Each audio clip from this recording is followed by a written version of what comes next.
Ninang? Uy, Ninang! Mildred! Aalis na daw po kayo bukas? Oo kailangan na kasi namin bumalik.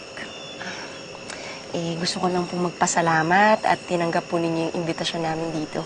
Naku, kami ang dapat magpasalamat sa inyo kasi inimbitahan nyo kami dito. Alam mo, Ninang, kaming dalawa ni Marlon, inspirasyon talaga namin kayong dalawa ni Sir Jaime. Kaya po talagang sisikapin namin maging katulad ninyo. Oh, wow! Naku, sige, push nyo yan. Total po, Ninang naman namin kayo. Baka po pwede kayong magbigay ng advice para sa mas matibay pong pagsasama naming dalawang mag-asawa. Ako magbibigay ng advice? Ako talaga? Opo. Isusulat ko pa nga po eh.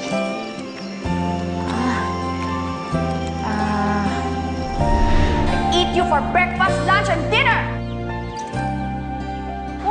Dapat handa kang humuli ng manok. Oh, Lord. Kaya ko ba talagang gawin to?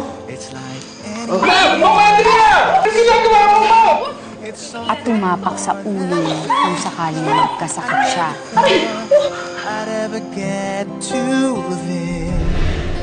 Dapat handa kang gawin ng kahit na ano para dun sa taong mahal mo.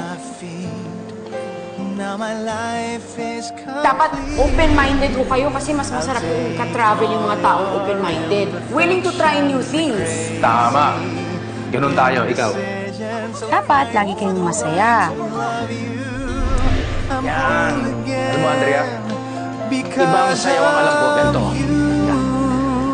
At kaya ninyong pagtawanan yung isa't isa.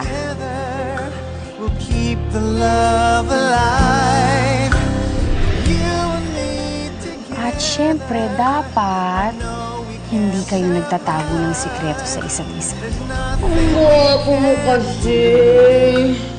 Medyo masungit ka, pero cute ka pa rin.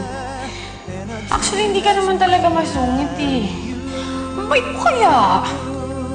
Ayan tuloy. Mahal na tuloy kita. Hindi kay Sir Jaime ah. I could have you in my arms. Okay na ba yun? Okay na po, Ninang. Ngayon po, alam ko na po yung mga gagawin ko para mas matibay yung pagsasama naming dalawang mag-asawa. Parang kayo po ni Sir Jaime. Salamat, Ninang. Sige, walang anuman.